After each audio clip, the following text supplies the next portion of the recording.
Our next story is about the annual archaeology days at the Wanapum Village in Beverly, where kids and adults learned hands-on about Northwest Native American culture. Reporter Jeff Chu joined in and has more. Eager Central Washington school children learned lessons in Northwest Native American culture during the annual Archaeology Days event.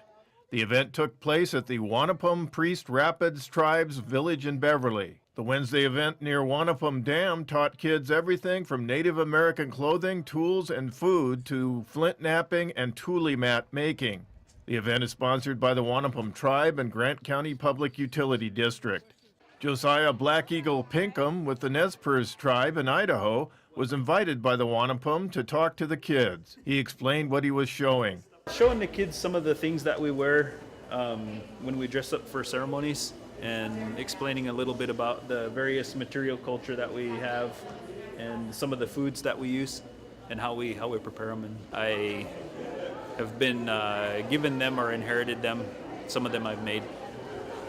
Inside the exhibit tent, swarming with kids, Grant County PUD biologist David Duvall stood over 2 big Chinook salmon caught at the Priest Rapids Fish Hatchery.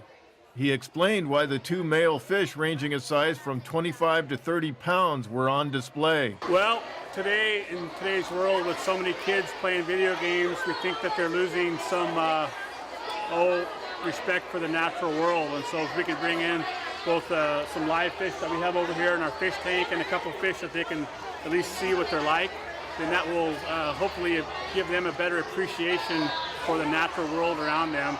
These fish have done very well the last 2 years coming up the river to spawn. They've come back in very large numbers, and we're very happy for that from a cultural standpoint, from a recreational standpoint, from an economic standpoint.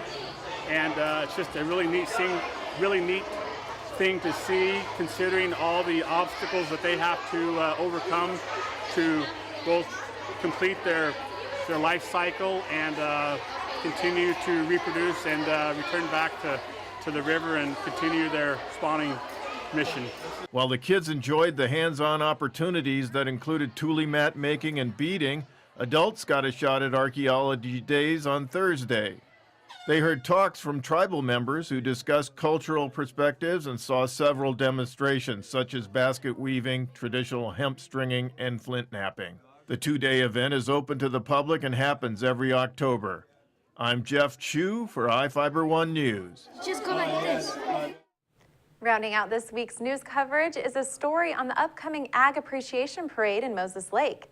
The Moses Lake Business Association is currently accepting parade entries and sponsors for the 20th annual event. Reporter Jeff Chu has the details. It could be Moses Lake's coldest holiday event, the annual Ag Appreciation Parade and Street Party. At the same time, it's one of Moses Lake's hottest events in popularity. This year's street party starts at 5 p.m. December 5th with the West 3rd Avenue Parade rolling at 7. Moses Lake Business Association representatives who bring the event to town are accepting parade entry and sponsorship applications through November 20th. Last year's Ag Parade drew a slew of tractors, trucks, and farm equipment all decked out in holiday lighting.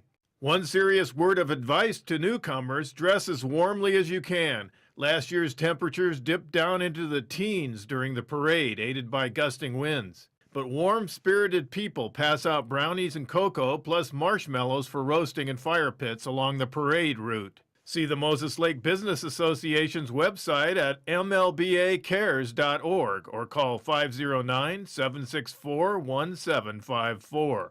I'm Jeff Chu for iFIBER 1 News. That wraps up our weekend edition. iFIBER 1 News will be back on Monday at 5 p.m. with the latest news from around the Columbia Basin. Thank you for watching.